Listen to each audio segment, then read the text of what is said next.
కానీ ప్రతి 10 మందిలో ఇద్దరి దగ్గర తుపాకీ గాని కత్తి. అతని పేరు సంజయ్ Sahu.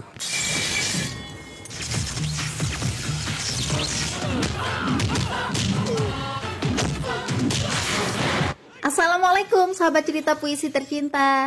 Gimana kabar kalian di sana? Mimin akan ulas film berjudul Jalsa, salah satu film terbaik pastinya. Kita colek dulu para penonton dimanapun berada, seperti akun Supriyono Surpi, Roni Batman, Fitri Arya, Yans Audio, Ali WS, Rio Alvio, Franklin Higa di NTT, Riz Faris di Dubai, Sirat Adius di Bengkulu, Sarjana terlantar di Situbondo, dan semuanya.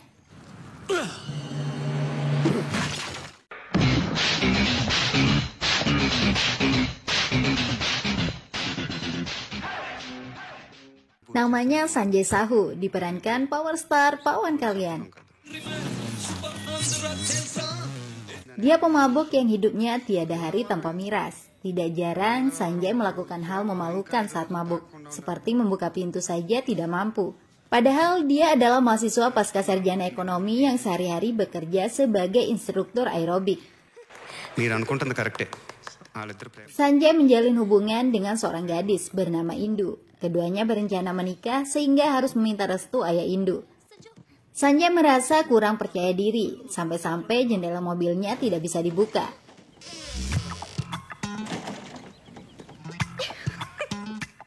Ayah Indu, Ramohan Reddy, adalah seorang polisi. Ramohan tidak setuju anaknya menikah dengan Sanjay karena dia tidak memiliki apapun yang bisa dibanggakan.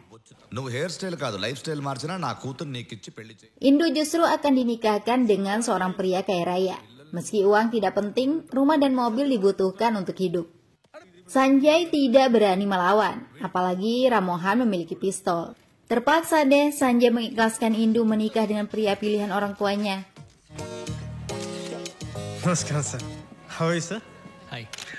Setahun lebih waktu berlalu, Sanjay semakin tenggelam dalam miras. Saat itu ada dua gadis dikejar sekelompok anak muda yang ingin melakukan pelecehan seksual. Mereka adalah Bagi Mati yang diperankan Ileana De Cruz dan temannya Joe. Sanjay yang mabuk berat tidak berminat jadi sok pahlawan. Temannya Chotu yang mau menyelamatkan Bagi dan Joe. Tapi Chotu pemuda lemah. Hampir saja nyawanya melayang andaikan Sanjay tidak bertindak. Sanjay kesal dengan Chotu yang berkelahi seperti anak kecil. Seharusnya pukulan Chotu membuat musuh tidak bisa berdiri lagi. Kesombongan Sanjay bukan tanpa alasan. Pukulannya bisa membuat musuh terpental jauh.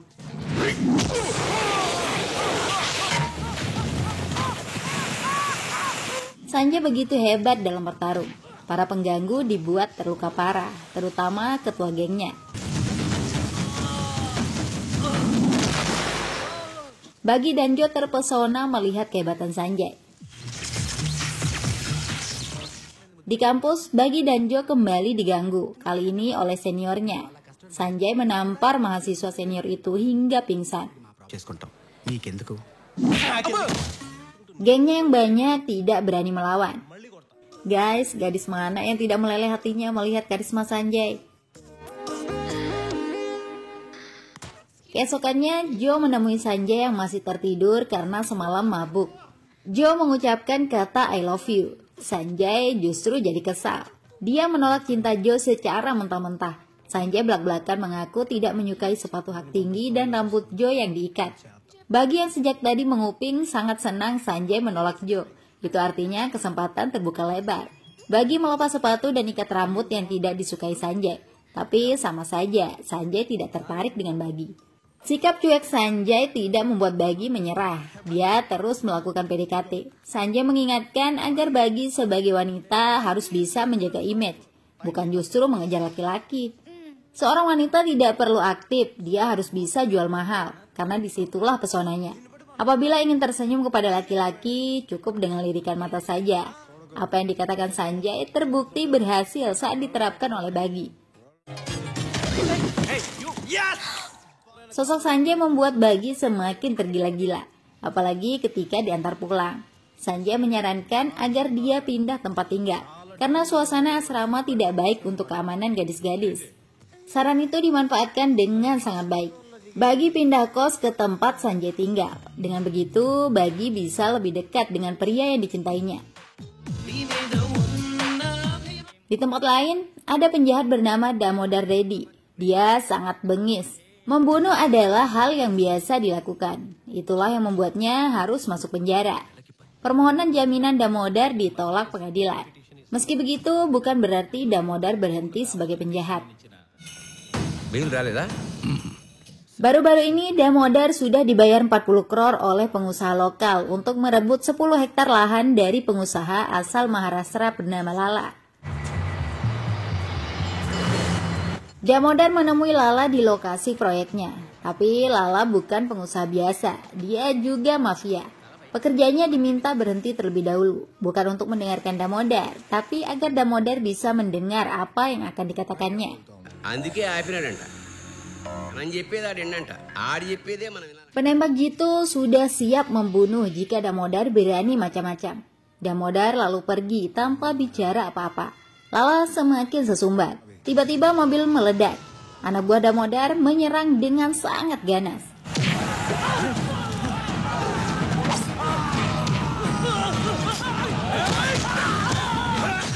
Banyak anak buah Lala dibunuh. Lala sangat ketakutan melihat kengerian di hadapannya. Dia berlari berlutut memohon ampunan dari Damodar. Dengan bijak, giliran Damodar meminta anak buahnya berhenti membunuh. Tapi tidak untuk mendengarkan Lala. Sebaliknya, Lala yang harus mendengarkan Damodar. Lala diingatkan untuk belajar memiliki rasa takut jika ingin berbisnis dengan aman. Damodar kemudian ke rumah sakit. Saat pulang, dia melihat Sanjay di atas motor. Entah apa yang terjadi, Damodar langsung seperti orang gila yang ingin membunuh Sanjay. Damodar mengejar Sanjay, tapi tidak ditemukan karena sedang ada kegiatan umat Islam. Sanjay sendiri tidak menyadari jika diincar. Damodar hampir saja mati tertimbun bangunan roboh saat mencari Sanjay.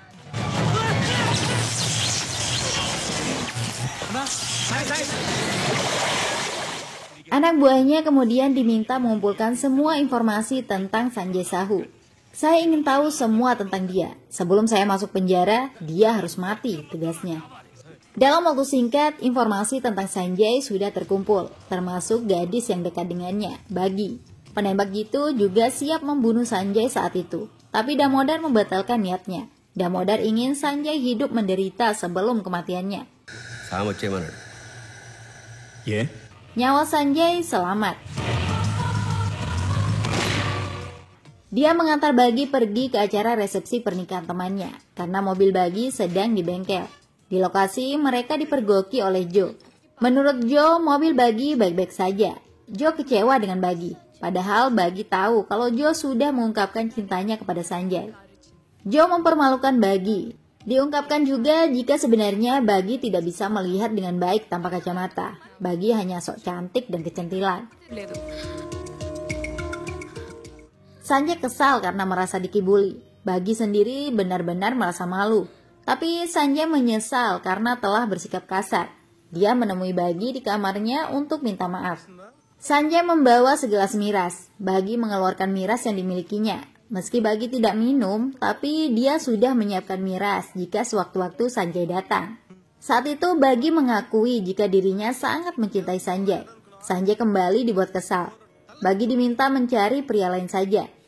Sanjay yang seorang pemabuk merasa tidak cocok untuk Bagi. Dia suka marah-marah saat mabuk. Sanjay juga mengaku suka memukul. Bagi tidak mempermasalahkan semua itu. Bagi yakin mampu menanggung apapun untuk Sanjay. I love you, tegas Bagi. Hati Sanjay akhirnya luluh juga dengan kebesaran cinta Bagi. Keduanya pun pacaran. Selanjutnya, Sanjay disuruh meminta restu kepada ayah Bagi.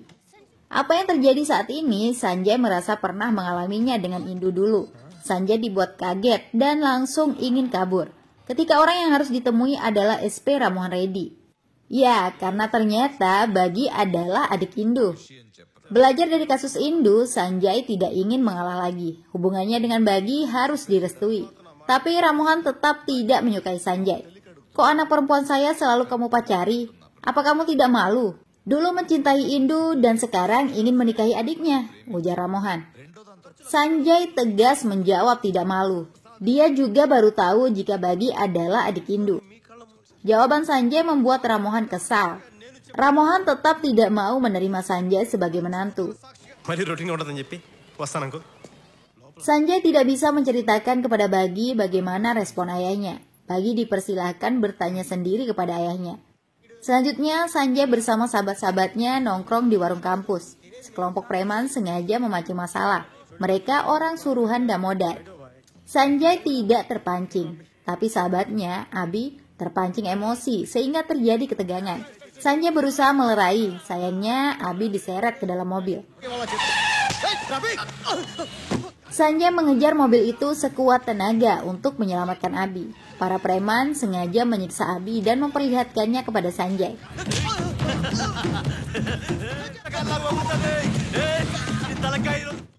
Setelah puas, Abi dilempar dengan tubuh sudah bersimbah luka. Orang-orang itu memang ingin mempermainkan Sanjay. Mereka sengaja mencari masalah. Sanjay menjadi murka. Dia berubah beringas. Semua preman dihajar dengan sangat ganas. Pukulan Sanjay begitu keras.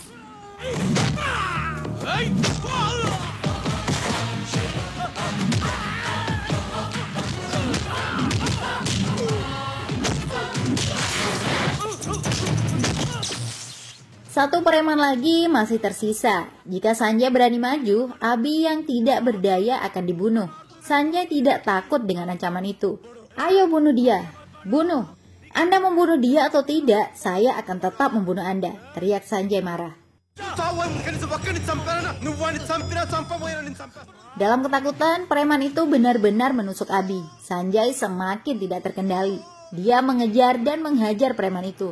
Sedangkan Abi dilarikan ke rumah sakit oleh beberapa mahasiswa yang baru datang. Sanjay terus menghajar si preman. Teman-temannya meminta agar Sanjay berhenti. Jika tidak, orang itu akan mati. Sanjay tetap tidak peduli. Hentikan Sanjay, jika dia meninggal kami juga akan dibunuh. Kamu bisa pergi kemana saja, tapi kami harus tetap tinggal di sini. Tolong mengerti. Tapi kamu memang tidak mengerti masalah kami, ucap temannya. Sanjay tersinggung dengan ucapan itu. Dia dianggap tidak mengerti masalah, padahal hidupnya selalu dipenuhi masalah.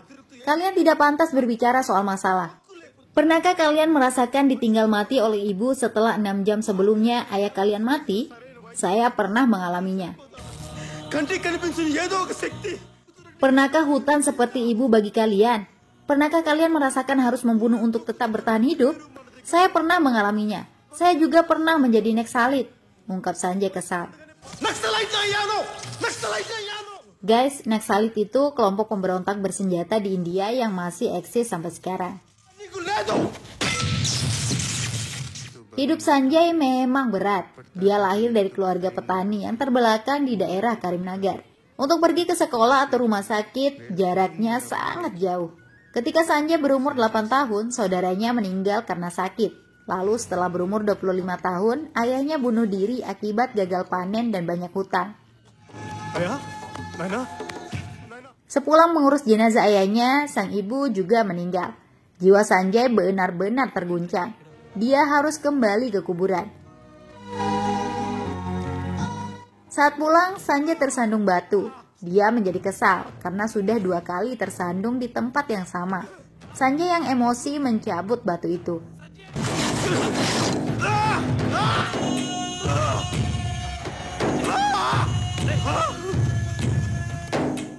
Beberapa orang memarahi Sanjay karena batu yang dicabut adalah tapal batas tanah milik bos mereka yang luasnya 1000 hektar.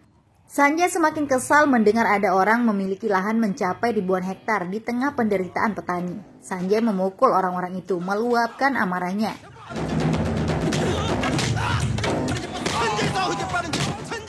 Apa yang dilakukan Sanjay diperhatikan oleh seseorang dari kelompok Neksalit.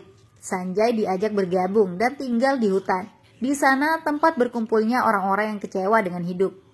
Keberanian Sanjay membuatnya cepat berkembang dan menjadi salah satu pemimpin Neksalit. Menjadi bagian dari Neksalit membuatnya sering melakukan kekerasan, termasuk membunuh pejabat, aparat, dan juga orang kaya yang membuat masyarakat menjadi miskin. Semua yang dilakukan dianggap perjuangan. Tapi seiring berjalannya waktu, Sanjay banyak tidak sepaham dengan kelompoknya karena memperbolehkan membunuh orang tidak bersalah.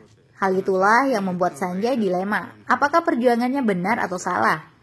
Wrong అనే సంఘర్షణలో ఉండగా Di tengah kebingungan itu, Neksalit mendapat serangan dari polisi yang dipimpin oleh Ramohan Reddy.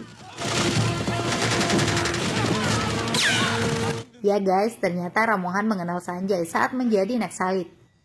Pertemuan Sanjay dengan Ramohan adalah sebagai musuh. Kecerdasan Sanjay membuatnya bisa lebih unggul, sehingga Ramohan berada di bawah todongan senjata. Sejak saat itulah benih-benih kebencian sudah tumbuh.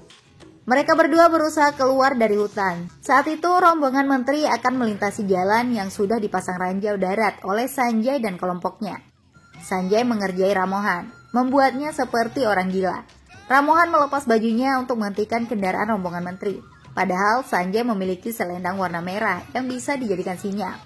Menteri mengucapkan terima kasih kepada Sanjay karena dianggap berjasa. Sementara Ramohan dikira meminta tumpangan.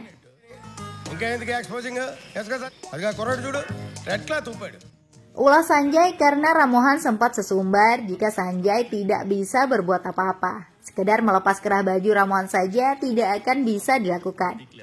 Ramohan menjadi kesal, lalu melempar Sanjay dengan batu yang membuat ranjau darat meledak.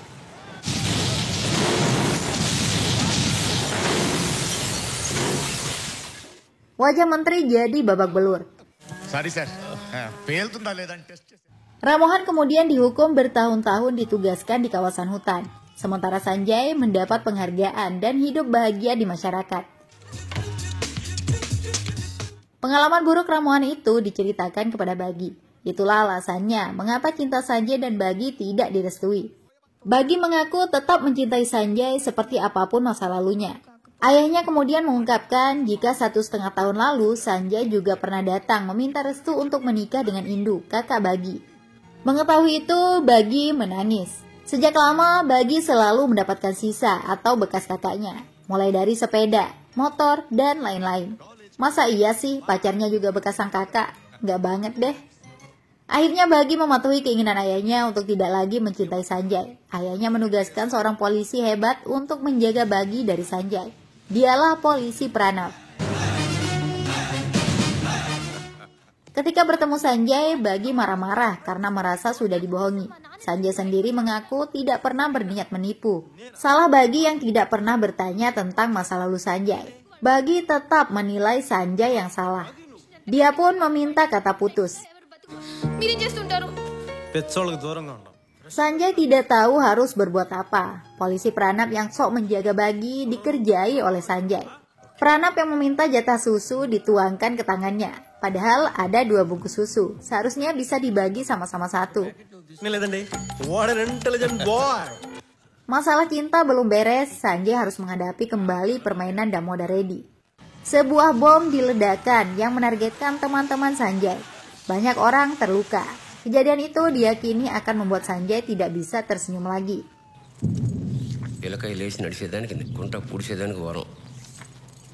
Prediksi Damodar keliru. Sanjay masih bisa hidup seperti biasa. Dia juga tetap menggoda Bagi. Polisi Pranav yang ditugaskan sangat gampang ditangani. Sanjay dan Bagi mulai bermain drama agar masing-masing cemburu. Apalagi saat itu sudah ada lamaran untuk Bagi dari seorang pria bernama Raghuram. Sosok Raghuram sangat polos. Bagi bersikap baik kepadanya, tapi Sanjay sering jadi pengganggu. Indu mengingatkan Bagi agar tidak salah pilih pasangan hidup. Sebagai mantan pacar, Indu sangat mengenal Sanjay. Sanjay tidak berusaha mendapatkan saya lagi setelah ayah tidak setuju. Alasannya dia bukan salesman yang harus meyakinkan saya untuk hidup bersama. Jika kamu menikah dengan Sanjay, setiap hari akan ada kejutan. Tapi jika dengan Raghuram, seminggu saja kamu akan bosan, ucap Indu. Good night. Penjelasan kakaknya membuat Bagi sadar. Dia menemui Sanjay untuk menyatakan cinta lagi. Tapi sekelompok preman terlebih dahulu mengganggu Bagi. Sanjay menjadi sangat marah melihat Bagi dijadikan sasaran. Kekuatannya ditunjukkan. Bagi diminta pergi. Sanjay ingin serius meladeni orang-orang yang sengaja membuat masalah dengannya. Para preman dihajar hingga kabur.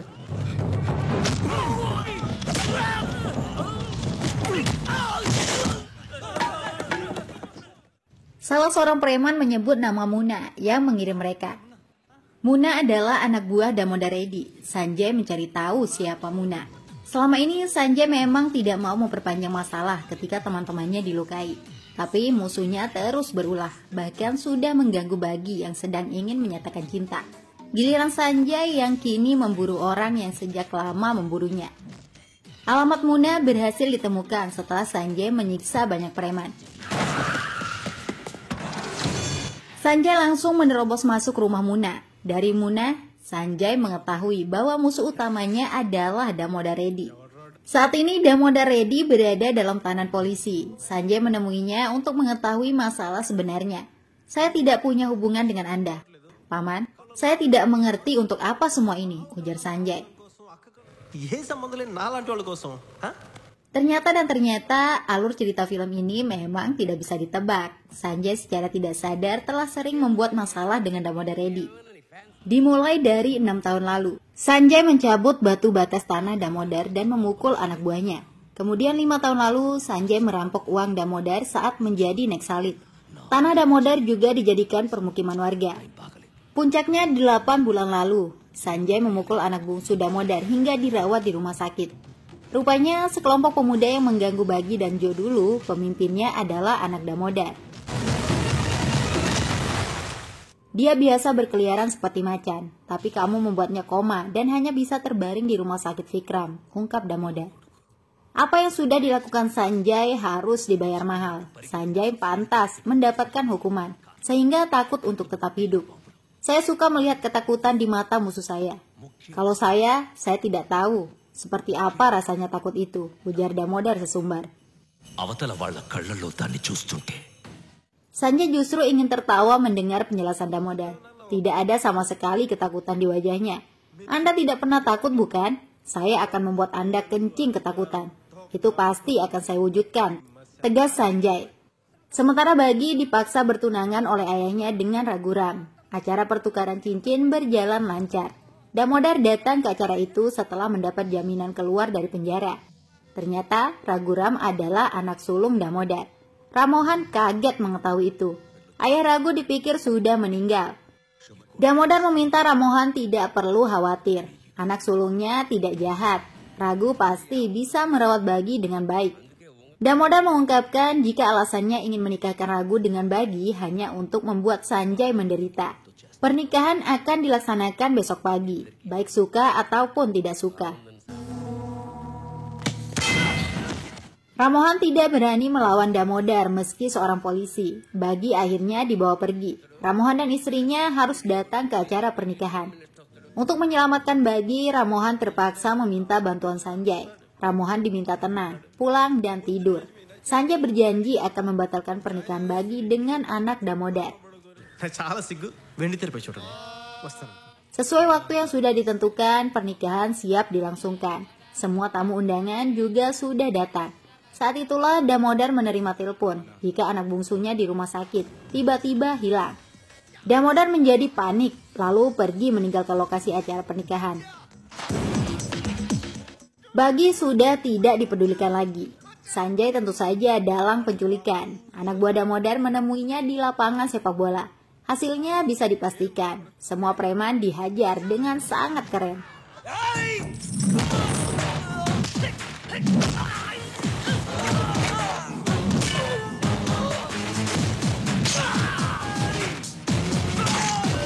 Damodar dan sahabatnya, Bully Reddy juga datang bersama ratusan preman bersenjata.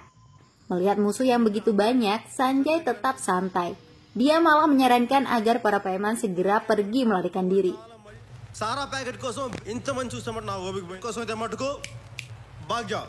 Berbeda seperti film India kebanyakan, musuh tidak maju satu persatu. Banyak orang langsung menyerang. Sanjay dengan sangat terampil menebas siapapun di hadapannya. Sanjay terlihat begitu mengerikan.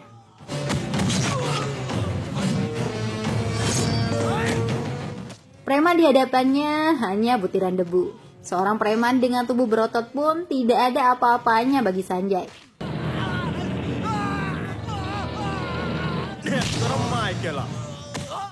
Sungguh tidak disangka, Damodar membuat masalah dengan orang yang salah. Sahabat Damodar, Bully Reddy sampai bunuh diri karena tidak tega melihat kekalahan yang sudah di depan mata.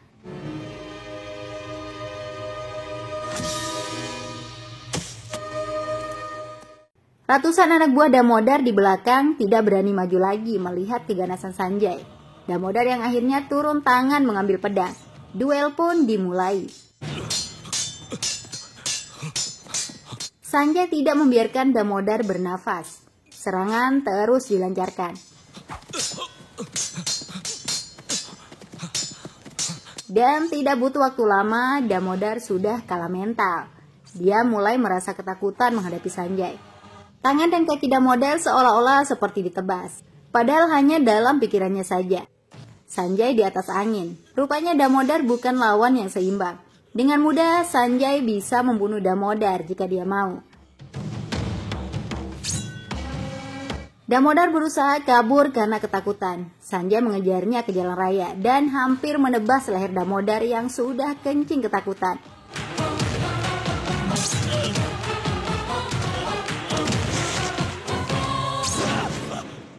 Inilah ketakutan Damodar. Saya tidak membunuh Anda karena alasan kemanusiaan, ujar Sanjay. Pedang Sanjay kemudian ditusuk ke jalan di antara selangkangan Damodar. Sanjay benar-benar luar biasa. Sanjay yang selama ini diburu, justru dia yang membuat penjahat kejam itu ketakutan. Damodar kemudian ditunjukkan di mana anaknya disembunyikan. Ternyata di bagasi mobil pengantin. Sanjay bisa melakukan penculikan karena Damodar sendiri yang membocorkan keberadaan anaknya di rumah sakit. Sekarang saya minta Anda melupakan semuanya. Hiduplah dengan bahagia. Kita jalani hidup masing-masing. Jika Anda masih berani buat masalah lagi, saya tunggu, ucap Sanjay. Selanjutnya Sanjay pergi menemui Bagi. Sedangkan Damodar masih termenung dan terpaku. Dia tidak kuat menanggung malu, sehingga berhenti berbicara dan masuk rumah sakit. Damodar tidak bisa melupakan peristiwa itu, tapi dia sudah kapok membuat masalah dengan Sanjay. Damodar hanya bisa ke TKP setiap hari untuk melihat pedang yang telah merenggut kehormatan dan wibawanya. Setelah 6 bulan, Sanjay bersama teman-temannya melintasi jalan itu lagi. Tubuh Damodar menggigil melihat Sanjay. Saat itu, Sanjay hampir saja tersandung tongkat bekas pedangnya. Sanjay lalu menginjak pedang itu, yang membuat Damodar seperti ditusuk dadanya. Sanjay dan Bagi pun menikah. Film selesai. Gimana filmnya guys? Keren banget kan? Sampai jumpa ya. Wassalam.